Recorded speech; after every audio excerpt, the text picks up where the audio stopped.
Hola, mi nombre es Luciana Martínez y soy una de las dos docentes a cargo del seminario Kant y la matemática. Mi nombre es Laura Pellegrini y soy otra de las docentes que va a estar a cargo del curso. Bueno, vamos a hacer este video con el fin de compartir con ustedes algunos conocimientos generales acerca de Kant que pueden servirles de introducción a los textos del seminario. En primer lugar, vamos a conversar un poco acerca de estos textos que vamos a leer en el seminario, que van a ser, en general, fragmentos extraídos de la obra Crítica de la razón pura que Kant publicó por primera vez en 1781. Acerca de este texto tenemos que decir que durante la vida de Kant hubo dos ediciones, la primera, como señalé recién, en 1781, y la segunda en 1787. Entre estas dos ediciones hay cambios que son significativos y que son tema de constante discusión y estudio por parte de los estudiosos de la filosofía de Kant. Por ejemplo, en la exposición de la deducción de las categorías o en la investigación de los paralogismos de la razón pura. Realmente el desarrollo argumentativo del texto cambia significativamente entre ambas ediciones. En este curso vamos a seguir la segunda edición de 1787, porque se puede considerar que es la versión definitiva de Kant, para el propio filósofo. Por suerte, este texto tiene una traducción al español que se considera en todo el mundo muy buena, que se considera excelente, que fue producida aquí en Buenos Aires, que es la traducción del profesor Mario Caimi. Esta traducción es la que vamos a seguir. Hay otras traducciones al español que están disponibles, pero en general hay bastante consenso en el uso de la traducción del profesor Caimi, que desde el punto de vista terminológico y desde el punto de vista sintáctico es muy fiel al original. Vamos a ver cómo citamos el texto de Kant, La crítica de la razón pura. Aquí tenemos un ejemplo en la pantalla de una frase extraída del texto. La utilidad mayor, y quizás la única de toda la filosofía de la razón pura, es, por consiguiente, solo negativa. Inmediatamente después de la cita, que va entrecomillada, escribimos KRB, que son las siglas de la crítica de la razón pura en alemán, Kritik der reinen Vernunft. Siempre cuando citamos la crítica de la razón pura, usamos esta sigla, KRB, y cualquier lector sabe que se trata de esta obra. A continuación, escribimos el número de página correspondiente a las ediciones originales, la primera y la segunda. La primera edición se denomina A y la segunda edición se denomina B. En este caso, la cita fue tomada de la página 795 de la primera edición, por eso escribimos A 795, y de la página 823 de la segunda edición, y por eso escribimos B 823. ¿Sí? Luego, en general, escribimos entre paréntesis el número de página de la traducción que estamos utilizando. Hace un instante les dije que nosotros vamos a seguir la traducción del profesor Caimi. Una cosa que tenemos que tener en cuenta es que el texto traducido por el profesor Caimi fue publicado por dos editoriales diferentes. Una editorial nacional, la editorial Coligüe, y una editorial internacional, la editorial Fondo de Cultura Económica de México. A su vez, la publicación de Coligüe tuvo dos ediciones, con algunas correcciones, pero en términos generales, cualquiera de estas versiones de la traducción del profesor Caimi es excelente y útil para el curso, para la monografía y para la vida en general. En este caso, la página 813 corresponde a la primera edición de Coligüe. Vamos a ver algunas cuestiones generales acerca de la crítica a la razón pura, que es un texto que tiene un objetivo específico para Kant y que además tiene una estructura específica. Y esto es importante porque para Kant los textos son sistemáticos, es decir, que en ellos el orden y la disposición de los elementos también es significativo. Por esta razón, y dado que nosotros vamos a trabajar con fragmentos extraídos del texto, conviene que tengamos una visión general de cómo se organiza el texto y qué objetivo tiene como un todo. La crítica de la razón pura tiene un suelo o un punto de partida que es el siguiente. Hay una ciencia que es la que le interesa a Kant, que es la metafísica, respecto de la cual él y muchos de sus contemporáneos tienen una visión muy negativa. Hay una suerte de decepción epocal acerca de las condiciones en las que se encuentra esta ciencia. Parece que la metafísica ha tenido muchos obstáculos y que no consigue desarrollarse satisfactoriamente. Entonces, una pregunta que se realizan una y otra vez algunos investigadores contemporáneos a nuestro filósofo, y también nuestro filósofo, es si la metafísica es posible como ciencia, y si lo es, ¿cómo? Para Kant, la metafísica se define, y en esto Kant es original, como un sistema de conocimientos por razón pura. Y entonces lo primero que uno tiene que ver es qué significa esto de razón pura, que es algo que vamos a discutir un poco este viernes, en la primera reunión. Pero bueno, en términos generales podríamos decir que estamos pensando en el conocimiento que producen nuestras facultades en su uso, con independencia del dato que nos sea provisto por la experiencia empírica. La pregunta es si nuestras facultades solas, aisladamente, pueden decirnos algo, pueden proporcionarnos conocimiento. Es decir, si es posible la metafísica entendida de esta manera. Y un primer obstáculo que Kant encuentra es que no es claro cuál es el límite, cuál es el alcance de nuestras facultades, hasta dónde pueden llegar y desde dónde ya no pueden proporcionar más conocimiento. La pregunta acerca del límite y el alcance de nuestras facultades en su uso puro es la pregunta principal que orienta la investigación crítica. En este sentido, la crítica de la razón pura y el sistema crítico en general es pensado como una suerte de antesala, de puerta de entrada o de propedéutica para una ciencia futura que es este sistema de conocimientos por razón pura o metafísica. Vamos a ver cuál es la estructura, cómo se organizan los elementos en la crítica de la razón pura. Este texto tiene, en primer lugar, algunos elementos paratextuales, que son los prólogos y las introducciones de la primera y la segunda edición. Estos textos los vamos a trabajar en nuestra primera reunión esta semana. Pero si pensamos en el cuerpo mismo de la crítica de la razón pura, encontramos que ella tiene dos partes principales. Kant dice que la crítica de la razón pura puede pensarse como el proyecto de un edificio. Y la pregunta es, para construir ese edificio, que es la metafísica, ¿qué elementos necesitamos y cuál será el orden en el que dispondremos esos elementos para construir el edificio? La pregunta acerca de qué elementos tendremos a disposición para la construcción de la metafísica es la pregunta de la primera parte. La pregunta acerca del orden y de la disposición de los elementos es la pregunta de la segunda parte. La primera parte se titula La doctrina trascendental de los elementos y tiene a su vez dos capítulos. El primer capítulo se titula La estética trascendental. En él, Kant identifica que entre nuestras capacidades cognitivas tenemos una receptividad pasiva y pregunta si esa receptividad pasiva tiene algún componente dado a priori.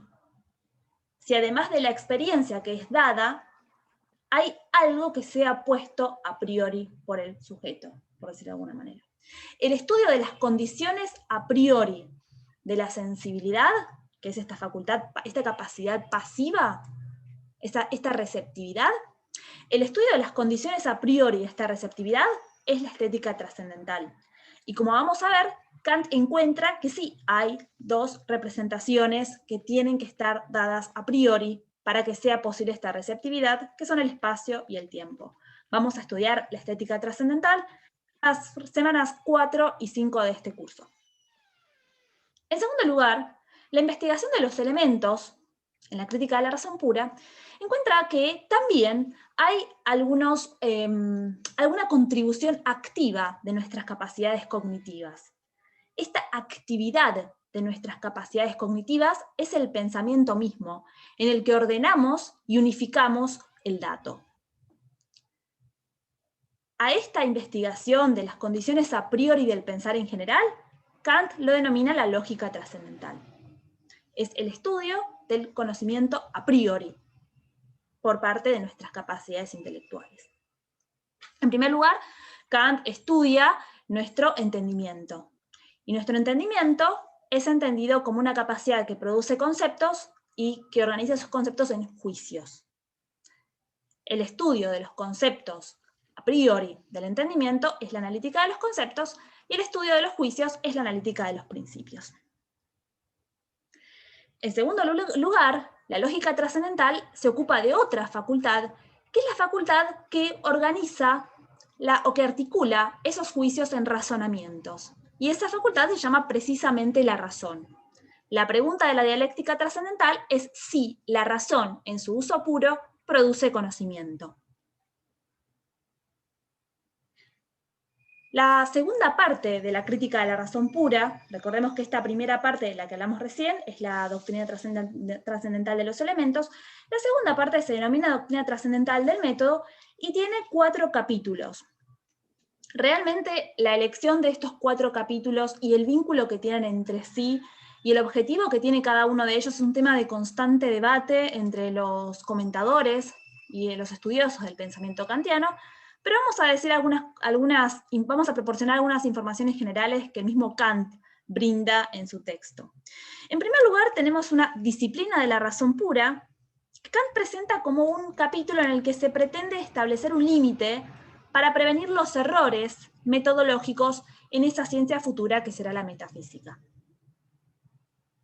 El segundo capítulo de la doctrina trascendental del método se titula el Canon de la razón pura, y en él Kant investiga si es posible que haya principios a priori en el uso correcto de nuestras facultades de conocer.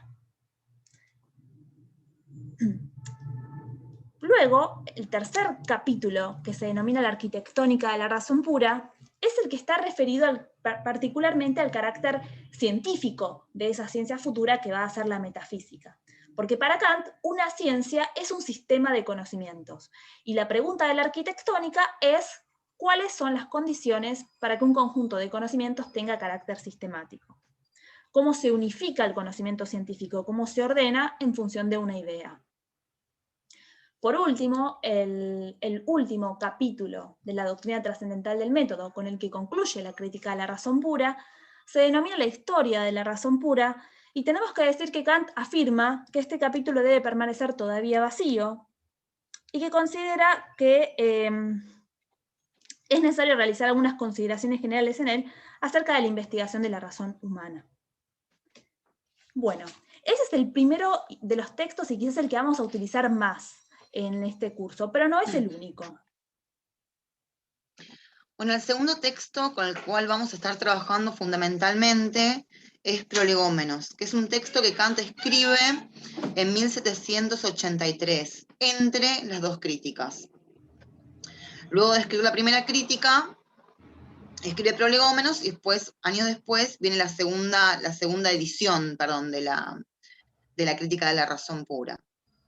Prolegómenos, a diferencia de la crítica de la razón pura, una de las diferencias fundamentales que encontramos, y eso es a plena vista, es que es mucho más cortito. Se tiene una extensión mucho menor que la de la crítica de la razón pura. Y esto obedece, o una de las razones principales, tiene que ver con el objetivo que perseguía Prolegómenos. Uno de estos objetivos era darle a la crítica de la razón pura una exposición popular, es decir, que tuviera llegada y que fuera comprensible para un público mayor que lo era la crítica de la razón pura. Una de las críticas que la crítica de la razón pura había recibido era justamente la dificultad de comprensión, su extensión y la dificultad de lectura que tenía.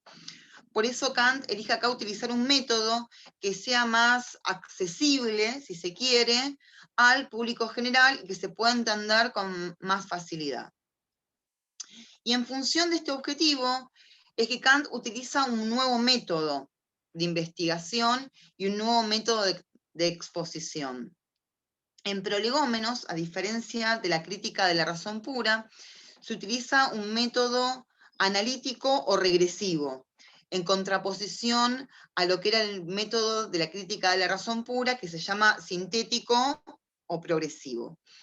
El método analítico regresivo consiste justamente en partir de un hecho, de un factum, de algo que ya está dado, y ver cómo este hecho es posible, cuáles son sus condiciones de posibilidad, cuáles son sus condiciones de legitimación. Es decir, parto de algo que tengo como dato y busco cuáles son las condiciones que permiten justificarlo o legitimarlo.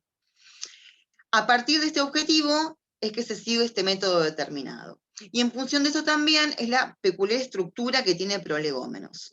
Cuenta en primer lugar con una introducción donde Kant define los conceptos fundamentales, define la noción de conocimiento, define los elementos con los que el conocimiento se compone, explica la diferencia entre juicios analíticos y juicios sintéticos, etc.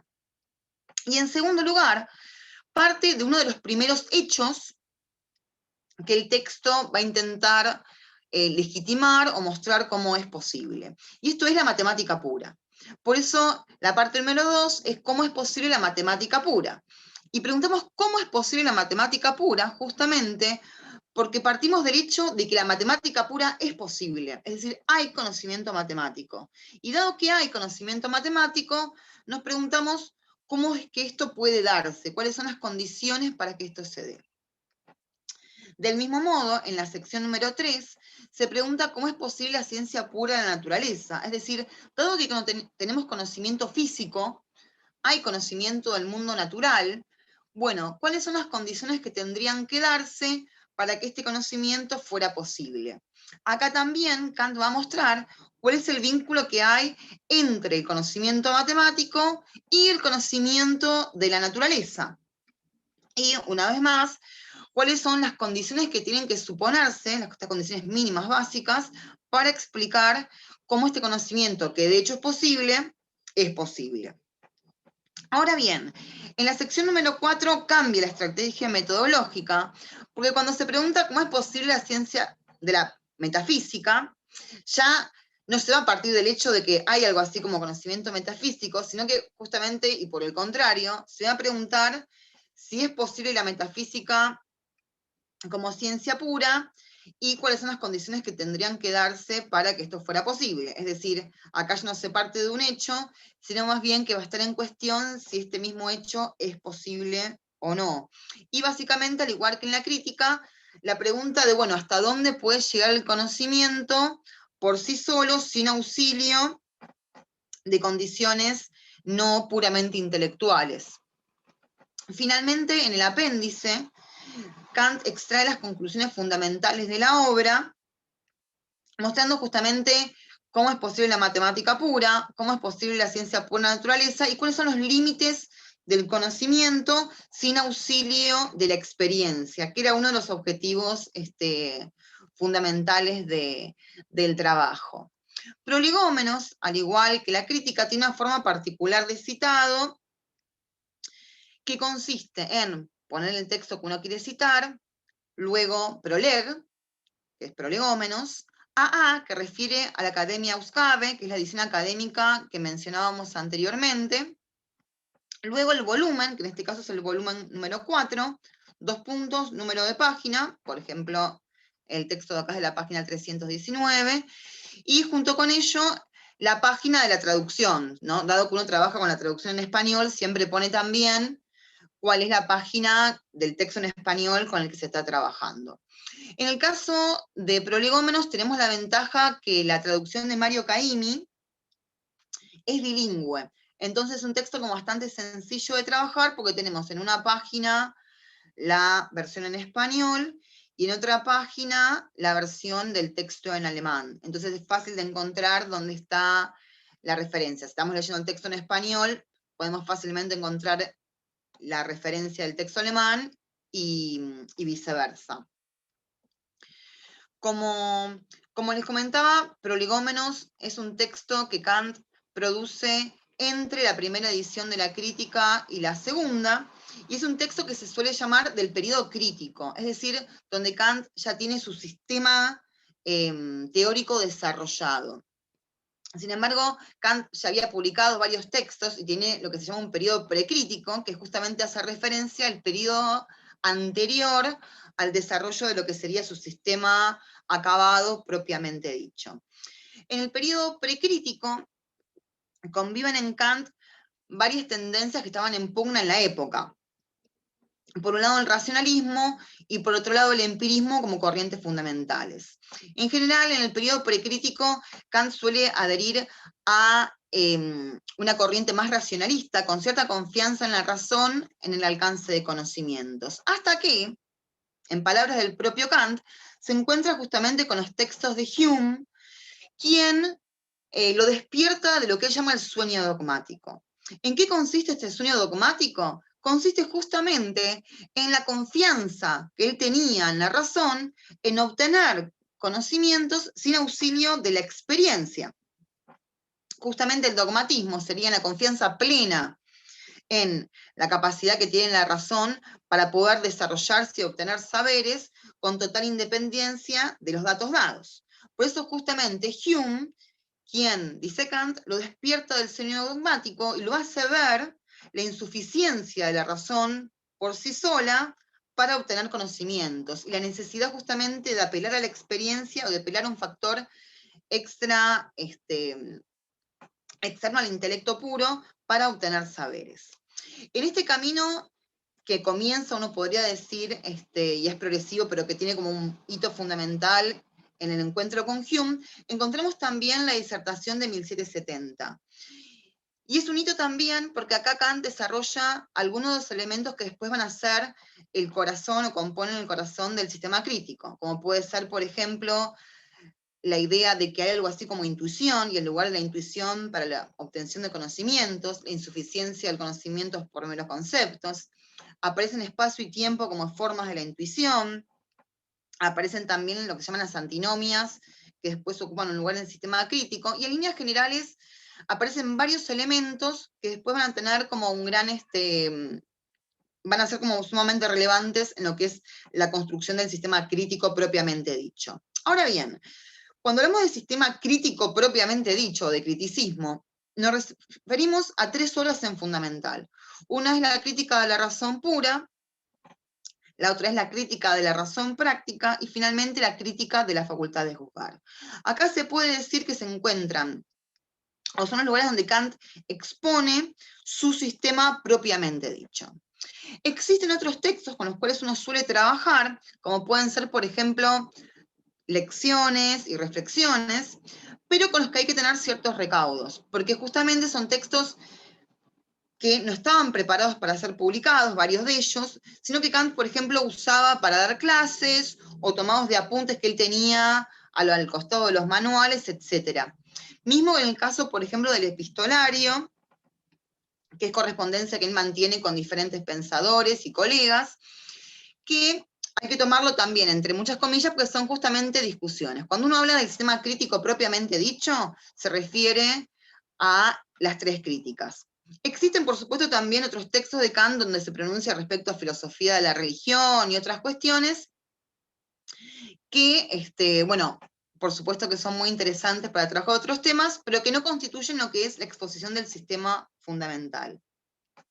Todos estos textos se citan siempre de acuerdo con la edición académica, que como dijimos, uno pone el AA, que es justamente la edición académica, el volumen donde se encuentra el texto en cuestión, 2 puntos, el número de página, la edición académica, y en el caso que uno esté trabajando con alguna traducción, pone entre paréntesis la paginación de la traducción a la cual uno hace referencia. Siempre obviamente es recomendable que cuando existan traducciones disponibles, uno recurra a ellas porque en general suelen ser hechas por especialistas y muchas veces tienen terminología como ya canónica o estandarizada. Entonces, repitiendo, en este curso vamos a usar principalmente 2 textos, que son La crítica de la razón pura y Prolegómenos. Los 2 textos fueron publicados por Kant. Cada uno de ellos tiene una forma de citado diferente, pero en los 2 casos, los números de página de la edición alemana que tenemos que anotar en la referencia, ¿sí? En la crítica de la razón pura poníamos A y B, y el número de páginas correspondiente a la primera edición y a la segunda edición, y en el caso de Prolegómenos, citamos a partir de la edición académica de las obras de Kant. En los 2 casos, estos datos, la información del número de página en el que se encuentra el texto original en alemán, está indicado en las traducciones. Es Es decir, cuando nosotros abramos la traducción hecha en ambos casos por el profesor Caimi, vamos a encontrar la referencia completa, vamos a encontrar en qué parte del texto alemán original esa cita se encuentra, para poder hacer la referencia correcta y encontrar el pasaje, ¿sí? Además de estos dos textos que vamos a trabajar, que como dijo Laura, corresponden al período crítico, junto con otros textos, hay otros momentos de la obra de Kant y hay otros textos que también son cruciales para comprender el pensamiento del filósofo, pero que de momento tuvimos que dejar de lado por las limitaciones temporales del curso, ¿sí? Creo que eso es todo, ¿no, Laura? Sí, creo que es todo. La idea del video era que les sirva a ustedes, que lo puedan usar más que nada para saber que cuando hablamos de crítica de la razón pura, de prolegómenos, saber los textos que hacemos referencia, cómo se citan, cómo están estructurados, y que, bueno, que les sea un material de utilidad para facilitarles la cursada. Y también que tengamos presente que en los dos casos, durante el curso vamos a trabajar con fragmentos. Y son fragmentos que son significativos en el contexto de una investigación, cuyos objetivos de manera general presentamos en este video, ¿sí? Son objetivos que exceden la investigación propiamente matemática. Realmente la matemática no es el eje de la investigación kantiana, sí es el eje de este curso.